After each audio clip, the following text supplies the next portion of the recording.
कुछ सवाल भी ले लेते हैं। आसिफ मेरे सहयोगी हैं श्रीनगर से, वो सवाल पूछना चाहेंगे। वैसे जी हम आपको लगातार सुनते आ रहे हैं और अभी पिछले आधे घंटे से संदीप सर भी आपसे लगातार जो सवाल पूछ रहे थे, हालांकि आपने जवाब सारे दे दिए, लेकिन सरल भाषा में आपसे समझना चाहूंगा। जो आप बता रहे हैं कि भारत के सेक्युलर संविधान को छोड़कर आपकी बातों से लगता है कि आपको सब चीज में प्रॉब्लम नजर आ रही है, सरकार में भी, कोर्ट में भी, लोगों में भी। जो एक जिस तरह का परसेप्शन आप दे रहे हैं बातों से कि एक कट्टरवादी या एक जो कट्टर हिंदू तरह की गवर्नमेंट है वो सामने है और उसकी वजह से मुसलमानों को इतनी सारी प्रॉब्लम हो रही है और मुसलमानों को आप नेतृत्व देना चाहते हैं, एक करना चाहते हैं, लेकिन आपने उसी भाषा में ये भी बताया कि हम चुप नहीं रहेंगे, एक थप्पड़ मारेंगे तो दूसरा गाल नहीं देंगे, बल्कि यहां से 2 थप्पड़ मारेंगे। तो अगर आप उसी कट्टरवादी के हिंदुत्व या यहां से कट्टरवादी मुसलमान हो जाएगा तो ये कहां झगड़ा जाएगा, ये क्या बढ़ेगा ज्यादा नहीं? आपको नजर क्या आ रहा है? क्या इसी तरह से ये चलता रहेगा या आपको कोई संविधान का समाधान नजर आ रहा है आगे चलकर? आप देख पा रहे हैं कि कोई इसका सॉल्यूशन निकल पाएगा और वही सेक्युलरिज्म फैब्रिक जो पहले था उस तरह का वापस सिचुएशन हो जाएगी? क्या ये सरकार में खाली आपको नजर आ रहा है प्रॉब्लम, जो प्रेजेंट सरकार है, या कुछ और है? देखिए, अगर आप कहेंगे कि सिर्फ ये जो कट्टरपंथी है, ये जो मुसलमानों से बिगेटरी है, तासुब है, ये सिर्फ 2014 में शुरुआत नहीं है। मैं अपने बचपन की बात कर रहा हूं। जब मैं 14-15 साल का था तो मेरे घर पर भी आकर नारे मारते थे लोग कि तुम कब्रिस्तान जाओ या पाकिस्तान जाओ। आज मैं इस उम्र को पहुंचा हूं, मगर ये जो बच्चे हैं वो भी नारे वही सुन रहे हैं ना आज भी। कौन जिम्मेदार है इसका, बताइए? और जमहूरियत में अक्सरियत को खतरा होता है या अकलियत को खतरा होता है, बताइए मुझे? ये तो उल्टा है। आप अकलियत को खतरा दिखाते हैं। ये कहीं नहीं होता है, किसी दुनिया के किसी कोने में नहीं होता। अकलियत से खतरा कैसे पैदा होगा आपको?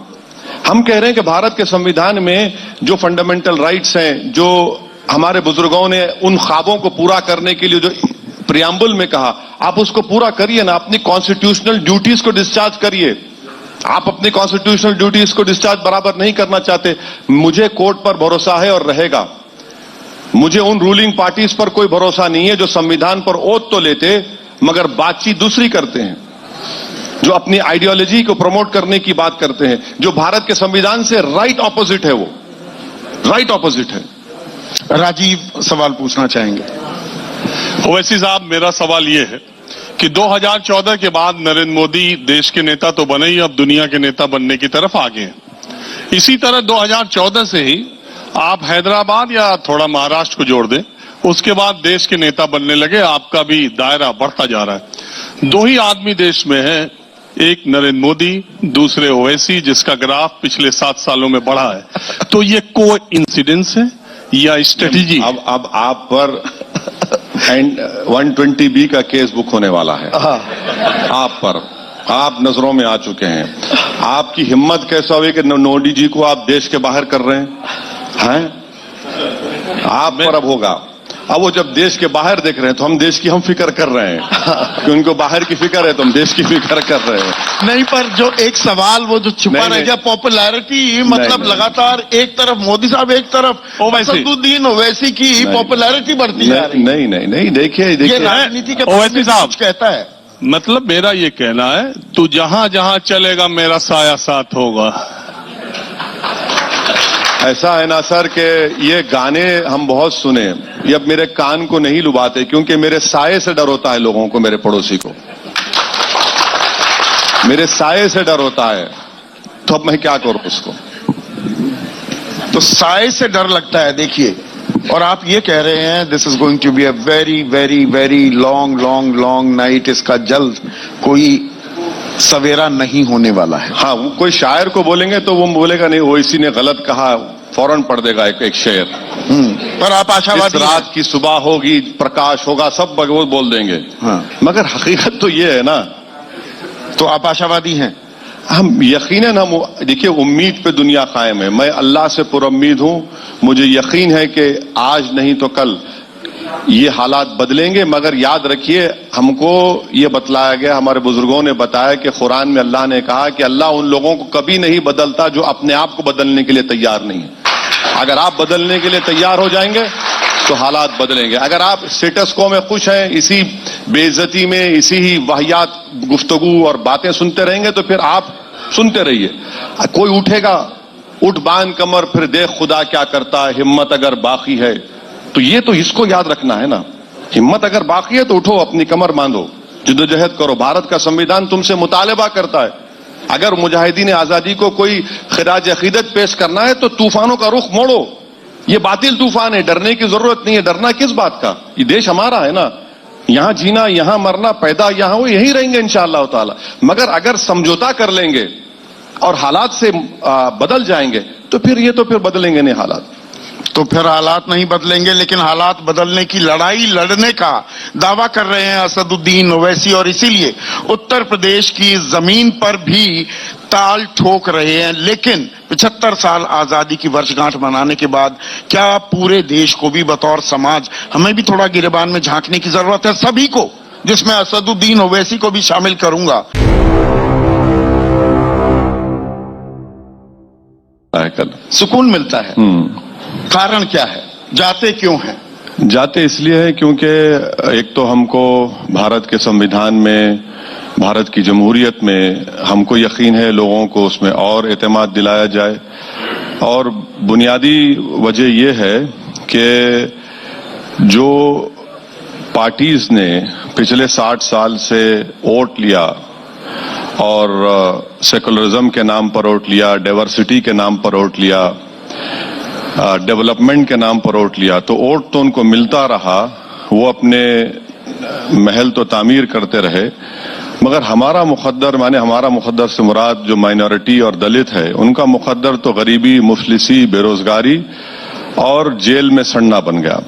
तो इसलिए हमारा मानना यह है कि हमारी पार्टी इसलिए जाती है कि हम ये बात को मानते हैं जो बाबा साहब अम्बेडकर ने बरसों पहले कही थी कि सत्ता के दरवाजों के ताले सिर्फ आपके पॉलिटिकल एम्पावरमेंट से खुलते हैं। तो उसी पर हम लोग कोशिश कर रहे हैं और काम कर रहे हैं, और हम ये देख चुके हैं तेलंगाना में, हम देख चुके हैं अर्सवाल आंध्र प्रदेश में, अब हम देख रहे हैं बिहार में कैसे सीमांचल की जो भारत की सबसे बैकवर्ड रीजन है, वहां पर हमारे विधायक कामयाब होकर जब लड़ रहे हैं इंसाफ के लिए, तो वहां की जनता भी देख रही है कि चलिए कम से कम कोई हमारे लिए बात कर रहा है, लड़ रहा है।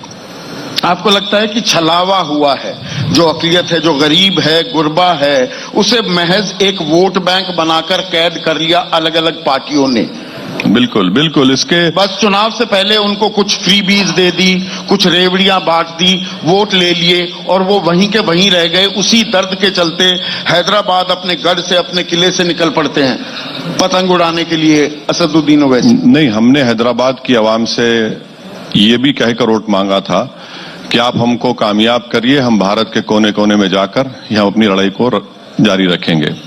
और ये आपकी बात बिल्कुल सही है, डेटा कहता है कि उत्तर प्रदेश में जो चुनाव होने जा रहे हैं कि इलिटरेसी सबसे लिटरेट सबसे कम मुसलमान हैं, महिलाओं में सबसे कम मुस्लिम महिला है, सबसे कम अगर ग्रेजुएट हैं उत्तर प्रदेश में तो मुसलमान है 2%, सबसे ज्यादा ड्रॉप आउट रेट 5 और 15 साल के दरमियान में है, 60% करीब मुसलमानों का है।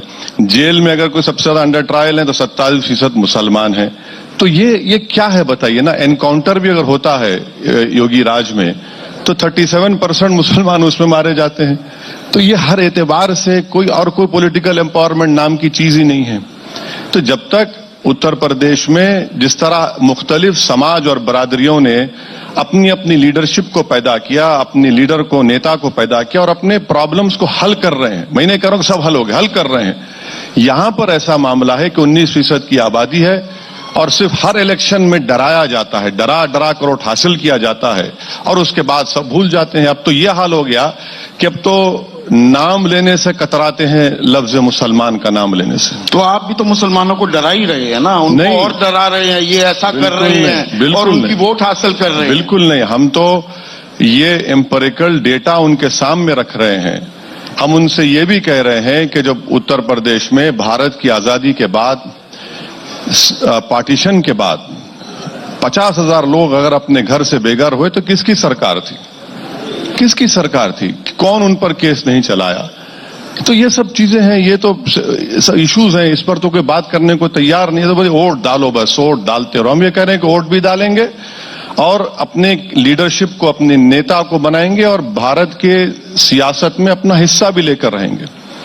मुसलमानों की कभी लीडरशिप नहीं हुई, आप सिर्फ मुसलमानों की बात कर रहे हैं। गरीब गुरबे नहीं, वो सिर्फ मुसलमानों में जिनके खिलाफ नाइंसाफी हो रही है, क्या वो सिर्फ एक तबके, एक समुदाय, एक धर्म विशेष से ही आते हैं? नहीं, आप सिर्फ मुसलमानों की बात करते हैं। नहीं, ये नाइंसाफी सबसे हुई है और हो रही है, मगर अगर नाइंसाफी का पैमाना बनाया जाएगा तो सबसे ज्यादा सियासी तौर पर अगर किसी से नाइंसाफी हुई तो भारत में मुसलमानों से हुई। इससे कोई इनकार नहीं कर सकता। क्या वजह है कि 69 मुस्लिम एमएलएस थे तब भी मुजफ्फरनगर का कांड हुआ? क्या वजह है कि आज भारत की पार्लियामेंट में सिर्फ 22 एमपी जीत कर जाते हैं और वो 5% आबादी का हिस्सा है? ऐसे कई सवालात हैं जो मुसलमान महसूस कर रहे हैं उसको। वो ये कह रहे हैं कि भाई हम तो वोट तो बीजेपी के खिलाफ दे रहे हैं ना आपको, मगर आप बीजेपी को नहीं रोक पाते। भाई बसपा और सपा मिलकर 2019 का लोकसभा का चुनाव लड़े, 75% मुस्लिम वोट मिला और मोदी के लीडरशिप में 71% हिंदू वोट मिला, तब भी आप नहीं रोक पाए। तो बताइए फिर अब हमारे अब तो वोट की वैल्यू भी नहीं रही।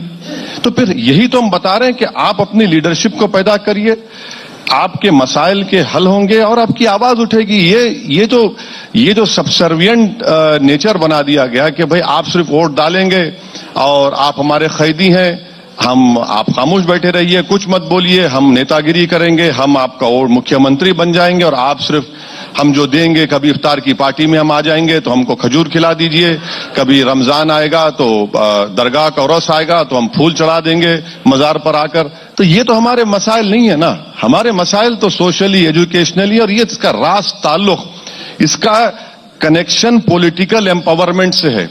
और उत्तर प्रदेश की राजनीति पुकार पुकार कर कह रही है कि जिस जात, जिस बरादरी के नेता है उसकी आवाज है, उसकी पहचान है, उसकी ताकत है, उसकी प्रॉब्लम को सुना जाता है।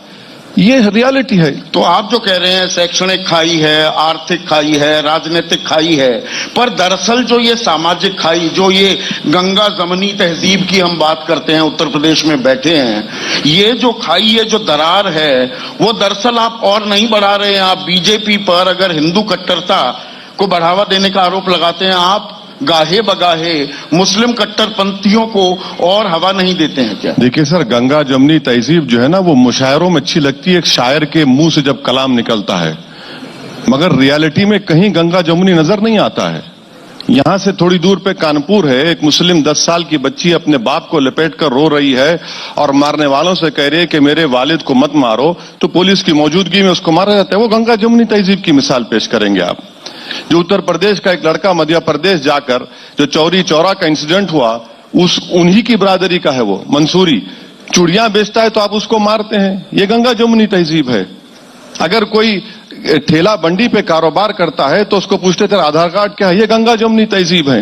इखलाक के घर में घुसकर मारा जाता है, ये गंगा जमुनी तहजीब है। तो ये गंगा जमुनी तहजीब मुशायरों में शायर की जबान से अच्छा लगता, मगर रियलिटी में, प्रैक्टिकल लाइफ में कहीं पर नहीं है, कहीं पर नहीं है, रियलिटी है। तो ये तो बीजेपी की भाषा आप बोल रहे हैं ना। बीजेपी भी तो पिछले कुछ सालों में यही बोलती आई कि कब्रिस्तान ज्यादा बनाए, शमशान नहीं बनाए, मुसलमानों का तुष्टीकरण हुआ।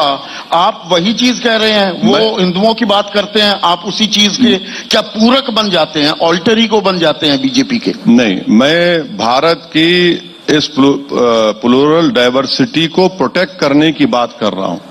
मैं भारत को कोई ये नहीं कह रहा हूं कि इसमें यहां पर शरीयत को नाफिज किया जाए। मैं ये कह रहा हूं कि भारत के संविधान में जो बाबा साहिब ने कहा कि लिबर्टी, इक्वालिटी, फ्रेटर्निटी, जस्टिस, उसको हासिल करना है। मैं भारत को कोई थियोलॉजिकल कंट्री के रूप में बदलना नहीं चाहता हूं।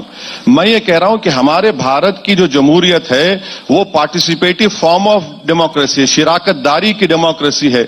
जब पार्टिसिपेटिव फॉर्म और शिराकतदारी की डेमोक्रेसी होगी तो मेरा हिस्सा क्यों नहीं मिलता? मुझे मेरा हिस्सा तो मिलना चाहिए ना। आप कब तक मुझे अपना गुलाम या अपना सिर्फ थाली बजाने वाले या सिर्फ नारा लगाने वाले कि भैया जिंदाबाद, बहन जी जिंदाबाद, वो फुला जिंदाबाद, क्या जिंदगी में इसलिए पैदा हुआ कि इनका जिंदाबाद बोलूं और मैं अपने आप को मुर्दा कर लूं? मेरी जिंदगी का, मेरे बच्चों के मुस्तकबिल का क्या होगा बताइए? क्या अभी जितने मैंने बातें की हैं स्कूल की, लिटरेसी की, जेल की, इसका राज ताल्लुक पॉलिटिकल एम्पावरमेंट से, और इस बात को उत्तर प्रदेश के नौजवान मुसलमान समझ भी रहे हैं और चेंज भी ला रहे हैं अपने आप में। पर ये जो भाईचारा है ये जुड़ने से बढ़ेगा या दूरियां बढ़ाने से ये काम देखिए अपने अंजाम तक पहुंच जाएगा? सर एक बात आप समझिए प्लीज, अगर अमन को कायम रखना है, इंसाफ को अगर मजबूत बनाना है, तो नाइंसाफी को खत्म करना पड़ेगा ना। मैं कैसे नाइंसाफी को बर्दाश्त करता रहूं और नाइंसाफी चलती रहे और हम कहेंगे कि नहीं नहीं इंसाफ हो रहा है? कहां इंसाफ हो रहा है? हम तो कह रहे हैं कि ये अगर होता है जो हम चाह रहे हैं, जो हमारा ऑब्जेक्टिव है, हमारी कोशिश है, तो इससे ये जो दूरियां हैं वो उसमें कमी पैदा होगी। क्या ये बात रियलिटी नहीं है कि अखिलेश यादव को उत्तर प्रदेश का यादव कहता है कि भाई मेरा नेता है? बिल्कुल कहता है। ओबीसी लोग हैं, मोदी अपने कैबिनेट में ओबीसी मंत्री को बनाते हैं, ब्राह्मण मंत्री को बनाते हैं, तो क्यों बनाते हैं? उनका वोट लेना है। ये रियलिटी है, पॉलिटिकल रियलिटी। आप पॉलिटिक्स की बात कर रहे हैं ना, कोई हमको एनजीओ नहीं है ना, मैं कोई बड़ा फिलोसोफर हूं कि किताब लिख दूं। भाई प्रैक्टिकली ये हो रहा है और हमको ये बात समझने की जरूरत है। पर जो राजनीति आप करते हैं उससे फिर ये चीजें आगे बढ़ती है ना, वो अब्बा जान चचा जान की राजनीति शुरू हो जाती है। आपने हर हर महादेव बनाम अल्लाह अकबर की राजनीति शुरू हो जाती है, लव जिहाद की बातें होने लगती हैं। जो असल आप मसाइल जिनकी बातें कर रहे हैं वो कहीं गौण हो जाते हैं। नहीं, अब्बा जान और चचा जान जो लोग कहते हैं ना, उसको अंग्रेजी में कहते हैं डॉग विजिल पॉलिटिक्स, यानी कुत्ते की सीटी की सियासत, उसका तर्जुमा है। वो करते हैं और वो लफ्ज इस्तेमाल करते हैं मुसलमानों के खिलाफ। किसी नॉन मुस्लिम के बारे में बोल के देखिए, हिम्मत है इनको बोलने की, क्योंकि इनको मालूम कि इसको बोलते रहो ये कुछ नहीं बोलेगा, ये सुन लेगा, घर में जाकर खामोश किसी कोने में बैठकर रो लेगा, हाथा उठाकर रो लेगा। हम बोले ये बोलते क्यों हैं आप? आपको ये जबान बोलने की जरूरत क्या है? अगर हम ये बोलें कि बताओ जब मुजफ्फरनगर जल रहा था तो तुम क्या हुक्का पी रहे थे और गुड़ खा रहे थे, इसका जवाब कौन देगा? तो ये तो जबान इनकी है, ये तो जिसके दिमाग में बिगटरी है, तासुब है, वो इस तरह की जबान में बात करता है। तो पर ये जबान तो और आगे बढ़ रही है ना, इन शब्दों का चलन, इन मुहावरों का गढ़ना, ये सिलसिला तो और बढ़ता जा रहा है। आपको मालूम सर, जब योगी आदित्यनाथ ने जब ये बात कही अब्बा जान, समाजवादी के एमएलए ने क्या कहा था असेंबली में? क्या कहा था मालूम? आपको जेब नहीं देता कि हमारे बड़ों के बारे में इस तरह का शब्द इस्तेमाल करें। ये उनकी राजनीति है, ये आपका कमिटमेंट है सेकुलरिज्म पे कि समाजवादी कहती है कि आप इस तरह का लफ्ज इस्तेमाल नहीं कर सकते। तो आप दोनों मिलकर तो वही कर रहे हैं ना, ये नूरा कुश्ती चल रही है। तो यही तो हिपोक्रेसी है इन लोगों की जो देश देख रहा है। तो जो नूरा कुश्ती शब्द आपने इस्तेमाल किया, आपकी बीजेपी की भी नूरा कुश्ती चल रही है क्या? कि जहां आप जाते हैं, बिहार का आपने जिक्र किया कि सीमांचल इलाके में आपके लोग अब वहां पर जो हाशिए पर पड़ा हुआ इलाका था उसकी आवाज बुलंद कर रहे हैं, पर आपके चलते बीजेपी और जेडीयू की सरकार बनी। अच्छा, आप वोट काटकर हिंदू मुसलमान करके गाहे बगाहे बीजेपी को फायदा पहुंचाते हैं क्या? मुझे अफसोस है कि आप इतने मशहूर एंकर हैं, मैं बड़ी इज्जत करता हूं और बहुत कम लोगों का शो देखता हूं जिसमें आपका भी देखता हूं, मगर आप आज गलत कह रहे हैं। बिहार में हमने 19 सीट लड़े, 19 में 5 सीट पर हम कामयाबी हासिल किए, 9 पर, एक मिनट ठहरिए, 9 पर नहीं सुनिए, 9 पर गठबंधन कामयाब हुआ और जो 9 असेंबली की सीट पर हमारी मेजॉरिटी इतनी नहीं थी कि हम उनको हरा सके, और 5 पर बीजेपी और जेडीयू कामयाब हुई।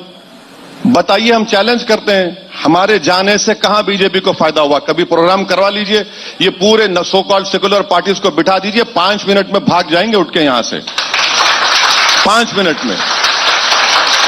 अभी हम बात कर रहे हैं, 10 मिनट पहले हमारे दिल्ली के घर पर बजरंग दल के लोग जाकर हमला करते हैं, घर के आईने तोड़ते हैं, पत्थर फेंकते हैं। हमारे घर में जो राजू पिछले 40 साल से काम करता है उसको मारते हैं और नूरा कुश्ती हो रही है। आप बताइए, आप गुजरात की मिसाल देते हैं, 84 से एक मुस्लिम एमपी नहीं जीतता। क्यों नहीं जीतता भैया? जिताइए ना आप, चलिए हम जिताए। औरंगाबाद से 21 साल का शिवसेना का एमपी था, हम उसको हराए। इम्तियाज जलील जो आपके जर्नलिस्ट थे वो जीते, आप क्यों नहीं जिताते? अच्छा, 183 सीट्स पर कांग्रेस और बीजेपी का मुकाबला होता है, कांग्रेस सिर्फ 16 जीतती है, एमआईएम है ही नहीं वहां पर। सपा और बीएसपी मिल गए, फिर भी बीजेपी जीतती है यहां पर। तो आप अपनी कमजोरी को नहीं देखते। अच्छा, और एक बात सुन लीजिए, अखिलेश यादव के परिवार के 3 लोग हार गए, हाँ, बीएसपी के बड़े बड़े नेता हार गए, मगर कभी आपने सुना आपके प्रोग्राम पर आकर के हम हारे इसलिए कि हमको हिंदू वोट नहीं मिला? अब कह रहे हैं कि ओवैसी आएगा तो मुस्लिम वोट डिवाइड होगा। अरे भाई, जो हिंदू वोट जा रहा है उसके बारे में क्यों नहीं बोलते आप?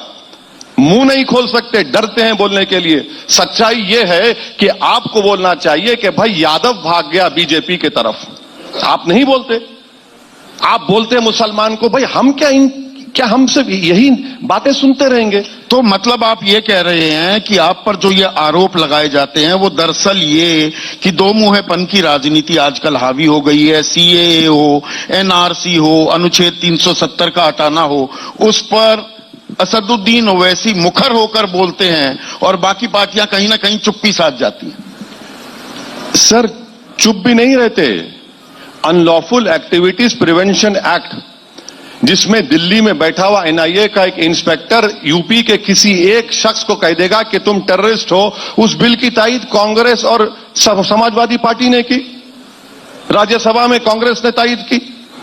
हमको बोलते हैं आप तो हमारे बर्बादी का सामान अमित शाह को देते हैं और उस बुनियाद पर जेल में सड़ते हैं इंटेलेक्चुअल्स, दलित, आदिवासी और मुसलमान, और आप आकर हमको सबक सिखाते हैं सेकुलरिज्म का, इंसाफ का, भाईचारगी का। बर्बादी के पूरे खड्डे आप हमारे अतराफ में खोदते हैं और कहते हैं कि बेटा फिक्र मत करो, हम आ रहे हैं। तुम कहां आते हो? हमारी खबर बन जाती है, उसके बाद आकर तुम फूल भी नहीं चढ़ाते उस पर।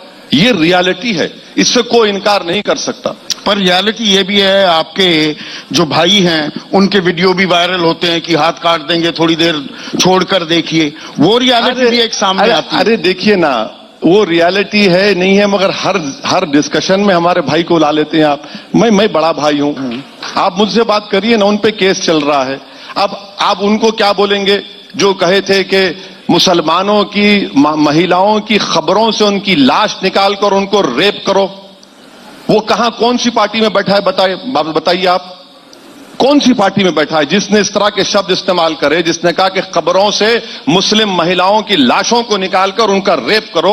वो कौन सी पार्टी में बैठा है? समाजवादी पार्टी में बैठा है, वो सेकुलर हो गए। हाँ नहीं, ये तो यानी आपके पास चले जाएंगे तो क्या आपके पास क्या प्यूरिफिकेशन वाटर है सेकुलरिज्म का? क्या आपने नोटरी का ऑफिस खोल लिया कि हमारे पास आ जाओ, तुम्हारी जबान खोलो, हम मार देंगे स्टैम्प, तुम सेकुलर हो गए?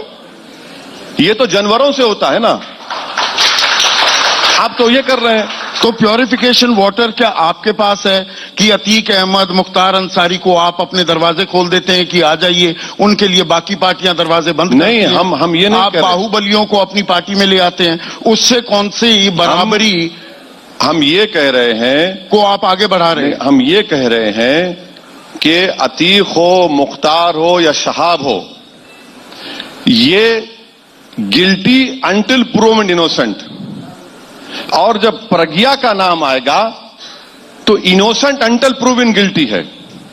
और बीजेपी के 100 सांसद जो हैं, विधायक हैं, उसमें 37% पर क्रिमिनल केस है। वो क्या लोकप्रिय नेता हैं?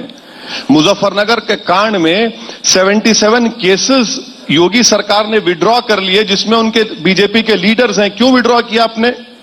खुद योगी आदित्यनाथ ने अपने खिलाफ एक केस विड्रॉ कर लिया, एक पर प्रोसिक्यूशन की इजाजत नहीं दी।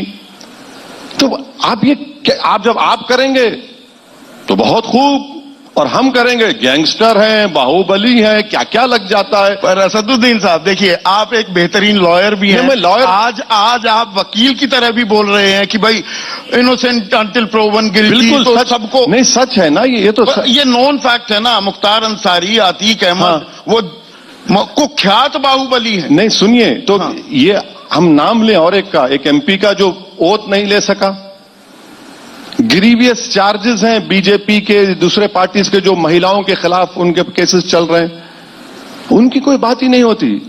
देखिए, अब तो गैंगस्टर्स के नामों में भी कम्युनलिज्म आ गया, समझ रहे हैं ना आप, कि उसमें भी कम्युनलिज्म आ गया है। मैंने माशाल्लाह, ये देखिए, ये चल रहा है मामला। इसीलिए हम कह रहे हैं कि भाई आप सीधा साधा बोलिए। अच्छा, मुख्तार को आपने टिकट दिया 5 साल पहले, क्या दूध के धुले हुए थे वो? अतीक जब आपके पास से सांसद बने तो दूध के धुले हुए थे। Two wrongs don't make a right, do they? You are absolutely right, बिल्कुल। तो हम ये कह रहे हैं ना कि फिर आप बोलिए ना, बोथ आर रॉन्ग बोलिए। आप ये नहीं कहते, आप नैतिकता का तकाजा नहीं वो आप बढ़ाइए ना। अरे हम क्यों बढ़ाएंगे? हम क्या ठेका लेके रखे हैं? देखिए, अगर आप मेरे मुंह पे तमाचा मारेंगे तो मैं हरगिज अपना दूसरा गाल नहीं दूंगा, मैं भी तमाचा मारूंगा आपको, क्योंकि सेल्फ डिफेंस का राइट मुझे है। वो गया जमाना कि आप मुझे बोलते जाएंगे जो, अरे हम भी बोल सकते हैं ना, हमारे मुंह में भी जबान आप इसी जबान, ये जो आपका अंदाज है, क्या लोगों को भड़काते हैं? भड़काते समाज नहीं में है। जहर है वो और बढ़ता जा रहा है। भड़काते नहीं है ना, क्या सेल्फ डिफेंस का राइट नहीं है आईपीसी में? नहीं है क्या? क्या आपको इजाजत है कि आप मुख्यमंत्री हैं तो आप अब्बा जान बोलेंगे, और आप कुछ नेता हैं तो आप चचा जान बोलेंगे, आप खबरस्तान शमशान बोलेंगे? आप बोलते जाएंगे और हम सुनते जाएंगे।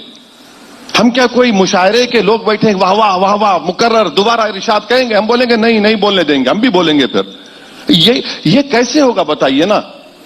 आप उसको रोकते नहीं है, आप ये कहते हैं कि हम करेंगे तो सही, आप करेंगे तो गुनाह है वो। ये कैसे होगा बताइए आप?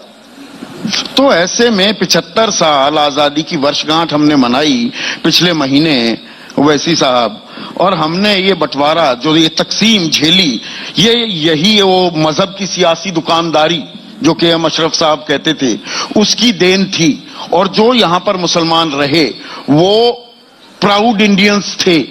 पर आज वही वो पुराने हालात आ गए कि समाज में राष्ट्रभक्ति एक समुदाय से जुड़ गई और सारे सवाल वो दूसरे समुदाय पर लाद दिए गए।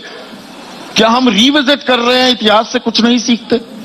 नहीं, ये तो आपको पूछना चाहिए उन लोगों से जो सत्ता में हैं। ये आपको पूछना चाहिए उन पार्टी से जो आज अपने आप को कोशिश ये नहीं कर रहे हैं। आपकी बात सच है कि कौन उस आइडियल इंडियन बनने की बात नहीं कर रहा है। ये अब हर कोई ये बता रहा है कि सबसे बड़ा हिंदू कौन है, सबसे बड़ा हिंदू कौन है? मोदी नहीं है, मैं हूं। ये कंपटीशन हो रहा है ना, ये तो कंपटीशन हकीकत है, ये हो रहा है ये। और इसको कौन, इसका जिम्मेदार कौन है? मैं हूं जिम्मेदार इसका, मैं नहीं हूं इसका जिम्मेदार। आप तो वोट लिए ना मेरा, क्या दिया आप मुझे बताइए? आपको तो सत्ता में आप रहे, आपने क्या किया बताइए? चाहे हम योगी आदित्यनाथ की सरकार से भी पूछ रहे हैं, समाजवादी की भी सरकार रही, बीएसपी की सरकार रही, बताइए आपने क्या किया? हाँ, आपने नेता को अपने लोगों को वहां खड़ा कर दिया, बट रियल एम्पावरमेंट कहां पर हो रहा है? तो वो रोटी कपड़ा और मकान मुद्दे नहीं, हिंदू मुसलमान मुद्दा हो गया। अच्छा है ना? चलिए मकान की बात करते हैं। आप कोई, अगर आपका बीजेपी का नेता आएगा तो हम चैलेंज करके बोल रहे हैं, पूछिए उनको कि प्रधानमंत्री आवास योजना ग्रामीण में 2017, 18, 18, 19, 20 और इन 3-4 साल में एक घर बता दीजिए जो मुसलमान को दिए। चलिए, 160 करोड़ एमएसडीपी के फंड्स आते हैं यूपी को, कितने खर्चा होते योगी हैं? आदित्यनाथ तो ये ताल ठोकते हैं कि क्या हमने इतने मकान दिए, 42 लाख मकान दिए, 28% मुसलमानों को गए हैं। बता दीजिए, चलिए 10 मुसलमान को बता दीजिए घर, बता के चलिए बताइए। सैंक्शन आपने किए, घर जिसको मिला बताइए। 160 करोड़ रुपया 16 करोड़ नहीं खर्चा करते आप। कौन सा योगी आदित्यनाथ? तो वो तो लंबी लंबी छोड़ते हैं, उसमें कोई इनकार नहीं कर सकता। वो कहते हैं कि कोई कम्युनल इंसिडेंट नहीं हुआ, झूठ बोल रहे हैं। 2019 का एनसीआरबी का डेटा कहता है कि उत्तर प्रदेश में 5819 कम्युनल इंसिडेंट्स हुए। वो कहते हैं कि महिला सेफ है, झूठ बोलते हैं। 2019 का एनसीआरबी का डेटा कहता है कि 59,800 इंसिडेंट्स अगेंस्ट वुमेन हुए हैं। और उत्तर प्रदेश पूरे भारत में सबसे बड़ा वो स्टेट है जहां पर महिलाओं के खिलाफ केसेस पेंडिंग है। 1,85,000 केसेस पेंडिंग है जो महिलाओं पर जुल्म हुआ। कौन सी दुनिया की बात कर रहे हैं वो? 53 आउट ऑफ 75 डिस्ट्रिक्ट्स में हाई इंसिडेंट्स ऑफ बच्चों का स्टंटिंग है। स्मृति ईरानी जवाब देती है कि पूरे भारत में 9 लाख अगर एक्यूटली मैलनरिश चिल्ड्रन है तो 4 लाख उत्तर प्रदेश के हैं। कौन सा आप बात कर रहे हैं भैया? कहां की बात कर रहे हैं? तो अब ये पूछेंगे तो बोलेंगे अब्बा जान। अरे कोई बात है? यही तो इनका मसला है। नहीं तो ये चिंता का सबब है कि नहीं है? मेरा सवाल ये है, is the Muslim community doomed? कि वो हाशिए पर रहेगी? अब नहीं, जो नहीं। आपने कहा हर पार्टी अब वो हिंदुत्व का चोगा चोला ओढ़ने लगी है, मंदिर मंदिर जाने लगी, कोई हनुमान चालीसा पढ़ रहा है, कोई रामचरितमानस पढ़ रहा है। हाँ, कोई परशुराम की मंदिर बनाने की बात कर रहा है ना, स्कूल की बनाने की बात नहीं कर रहा है, हम बनाएंगे। अरे उनसे बड़े हिंदू हम हैं। मैं यहां पे कह रहा हूं कि मैं सबसे बड़ा मुसलमान हूं, मैं ये कह रहा हूं कि भाई ये मेरे इश्यूज हैं। आप बिल्कुल सही कह रहे हैं, मगर कौन कर रहा है इसको? देखिए एक वक्त ऐसा आएगा, अगर ऐसा ही चलता रहा ना, तो खुदा ना खास्ता भारत की राजनीति अब जो प्रेजेंट इजराइल की राजनीति उस तरह की हो जाएगी, उस तरह की हो जाएगी। आप कह रहे हैं गाजा पट्टी में रहने के लिए ना वैसा मजबूर हो जाएंगे, इस तरह की बात नहीं, वो नहीं कह रहा हूं। जो इजराइल की जो प्रेजेंट पॉलिटिक्स है, जो मेजॉरिटेरियन टेंडेंसीज को उभारती है, उसी तरह की पॉलिटिक्स हो जाएगी। अभी आप इतने वाकयात होते हैं, कोई कंडेम कोई नहीं करता ना। तो आप समस्या का हल खोज रहे हैं या समस्या को और विकराल कर रहे हैं? नहीं, हम ये कह रहे हैं कि ऐसे वक्त में जब आप समंदर की तह पर आ चुके हैं, जो अंग्रेजी में कहते हैं एबिस, अब इससे नीचे नहीं जा सकता मुसलमान कभी डूम नहीं होगा इंशाअल्लाह। यहां से उठना है हमको। अब कैसे उठेंगे? जब आप अपनी नेता बनाएंगे, अपना हिस्सा लेंगे पॉलिटिक्स में, आप आगे बढ़ेंगे, आप अपने मुकद्दर के फैसले खुद करेंगे। आप 50 साल किसी को बोला कि तुम मेरे मुकद्दर के फैसले करो और तुम्हारे मुकद्दर आउटसोर्स कर दी थी अपनी लीडरशिप मुसलमान समाज ने। क्या ये एक बड़ी दिक्कत अब बनकर आ रही है? नहीं, आउटसोर्स तो नहीं होगा, बल्कि हमने एतमाद किया, भरोसा किया। हमने कहा कि चलो आप हमको वोट देते हैं, आप हमारा ख्याल रखें। आपने कुछ ख्याल नहीं रखा। डेटा कहता है पुकार पुकार कर। ओवैसी की जबान को अगर लोग खराब समझते हैं तो भाई आओ ना, अगर मैं झूठ कह रहा हूं तो प्रूफ करो मुझे। ये तो डेटा है ना सर। तो मतलब बीजेपी एक हिंदू पार्टी और AIMIM एक मुस्लिम पार्टी नहीं है, मुस्लिम पार्टी नहीं है। हम तो सबकी बात कर रहे हैं। हम ये कह रहे हैं कि भारत के संविधान में इक्वालिटी एक फंडामेंटल राइट है और सब्सटेंटिव इक्वालिटी की बात होती है। अगर आप ऊंचे हैं और मैं नीचा हूं और बोलेंगे बराबर हो, तो कैसे बराबर होगा? भाई मुझे तो उठना पड़ेगा ना। मुझे तो जब मैं उठूंगा तो जब ही बात होगी, और उठना है। अगर हम ये समझ रहे हैं कि नहीं हमको कोई, हम मुंह खोल के बैठेंगे और कोई हमारे मुंह में लाके गुलाब जामुन डाल देगा, कोई नहीं डालेगा। आपको उठना पड़ेगा, अपने राइट्स को मनवाना पड़ेगा, अपनी लीडरशिप को बनाना पड़ेगा, और ये होगा इंशाल्लाह। आज नहीं कल तो होगा। सरकारें इकबाल पर चलती हैं, भरोसे पर चलती हैं। मैं तमाम राजनीतिक जमात की, तमाम सरकारों की, 28 राज्यों में जो सरकारें हैं, मैं सबको और केंद्र सरकार को जोड़ रहा हूं। एक बड़ा हिस्सा 17-18% आबादी का इकबाल खो, सरकार उनकी नजरों में, सरकारें उनकी नजरों में इकबाल खो रही है क्या? बिल्कुल खो रही हैं। बल्कि मैं तो कह रहा हूं कि संविधान की धज्जियां उड़ाई जा रही हैं। संविधान की धज्जियां उड़ाई जा रही हैं। जिस तरह के नजारे हम देख रहे हैं, आप संविधान के धज्जियां उड़ा रहे हैं। इससे देश कम मजबूत नहीं हो रहा है, देश की बदनामी हो रही है जो कर रहे हैं। आपका अदालतों में भी एतबार खत्म होता जा रहा है। नहीं, अदालत पे हमारा एतमाद आज भी बरकरार है और रहेगा। अदालत में तो फैसले होते हैं ना, अदालत के फैसलों को तो मानना पड़ता है। अब जब बाबरी मस्जिद का फैसला आया तो हमको समझ में नहीं आया, आज भी समझ में नहीं आता हमको सिविल डिस्प्यूट का मसला। मगर सुप्रीम कोर्ट, जैसा जस्टिस JS वर्मा ने सही कहा था कि supreme court is supreme but not infallible. हम ये कहते हैं, मानते सुप्रीम है सुप्रीम कोर्ट। बाबरी मस्जिद के डिस्ट्रक्शन का केस आता है और कोई कन्विक्ट नहीं होता, कोई कन्विक्ट नहीं होता। क्या पैगाम दे रहे हैं मुझे आप मेरी मस्जिद को शहीद कर दिए, हजारों लाखों लोग जमा हुए, एक आदमी कन्विक्ट नहीं होता उसमें। पर भगवान राम का अगर एक जन्मस्थान है, वो एक ही जगह हो सकता है, वहां दरिया दिली नहीं दिखाई जा सकती। मैं देखिए, मैं आपसे क्या कह रहा हूं, मैं आपसे कह रहा हूं कि डिमोलिशन हुआ, फैक्ट है। किसने किया? कोई आसमान से कोई लोग आए थे या जमीन से निकल कर आए थे लोग? कोई कन्विक्ट। पर भगवान राम तो एक ही जगह पैदा हुए ना, आस्था का केंद्र वो है ना। वहां दरिया दिली दिखाकर मसले सुलझाए नहीं जा सकते। भाई दरिया दिली तो हम और क्या दरिया दिली दिखाएं? घर जलते हुए नजर आए, इखलाक को मारा गया। अब हर एतबार से तो नीचे हो चुके हैं ना। अब आपके पास दरिया दिली के माने क्या है कि मैं अपना मजहब छोड़ दूं, मैं अपना इस्लाम छोड़ दूं, अपना नाम बदल दूं, सब चीज छोड़ दूं। पर बाबरी मस्जिद ऐसी मस्जिद नहीं ना कि आपकी आस्था वहां से जुड़ी हुई। आस्था का सवाल देखिए, भारत चलता है आस्था पर नहीं, भारत चलता है अंबेडकर के बनाए हुए संविधान पर। देश चलता है रूल ऑफ लॉ पर इकबाल, अगर किसी देश का और हुकूमत का इकबाल पैदा होता है तो रूल ऑफ लॉ पर पैदा होता है। रेडिकलाइजेशन से रूल ऑफ लॉ को खतरा होता है।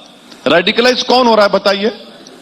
आज एक एमपी के घर पर जाकर आप पत्थर मारते हैं, अंदर 50-100 पत्थर फेंकते हैं, नेम प्लेट तोड़ते हैं, और आधे घंटे के बाद पुलिस ऐसे आती है जैसा कि कोई बारात में दामाद को लेने आते हैं, ऐसा आते हैं। कौन रेडिकलाइज हुआ है बताइए आप? कौन जंतर मंतर के पास खड़े होकर बोलता है कि काटो मुल्लों को, पार्लियामेंट से 200 कदम के फासले पर? कौन रेडिकलाइज? एक हाथ से तो नहीं बचती ना असद। कहां कौन रेडिकलाइज कर रहा है? कौन रेडिकलाइज कर रहा है बताइए आप? तो ये समाज में ये यकायक जहर नहीं, मैं कहूंगा ये तेजाब इतना उबाल क्यों मार रहा है?